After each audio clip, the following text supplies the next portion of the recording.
பல்லாவரம் பகுதி தமிழக வெற்றிக் கழகம் சார்பில் சிறப்பு சமபந்தி விருந்து வழங்கும் நிகழ்ச்சி நடைபெற்றது.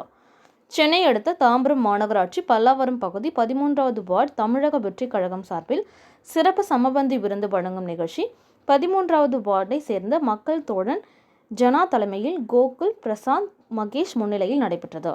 இந்நிகழ்ச்சிக்கு சிறப்பு அழைப்பாளர்களாக செங்கல்பட்டு மேற்கு மாவட்ட செயலாளர் மின்னல்குமார், சட்ட ஆலோசகர் மகேந்திரன், அஸ்தினாபுரம் மத்திய பகுதி செயலாளர் ராஜ்குமாரன் கலந்து கொண்டு சமபந்தி விருந்தை துவக்கி வைத்து ஏழை எளிய மக்களுக்கு 500 பேருக்கும் மேற்பட்டோருக்கு உணவு பரிமாறி அவர்களுடன் அமர்ந்து உணவு அருந்தினர். உடன் கார்த்திக், அன்பழகன், கமல்ராஜ், ஜெயக்குமார், செந்தில்குமார், முருகன், பழனி, தீனதயாளன், சீதாபதி, ஹரிவரன், அஜித்குமார், பூபதி, விஸ்வா, வசந்த், யுவராஜ், முத்துராஜ், அப்புன்ராஜ், ராஜேஷ்குமார், சதீஷ்குமார், முகிலன், திலீப், மணி, சரத் சந்திரன், கார்த்திக், ராஜ்குமார், தம்பிராஜா, முகேஷ் மற்றும் பல்லாவரம் பகுதி தமிழக வெற்றிக் கழக நிர்வாகிகள் ஏராளமானோர் கலந்து கொண்டனர்.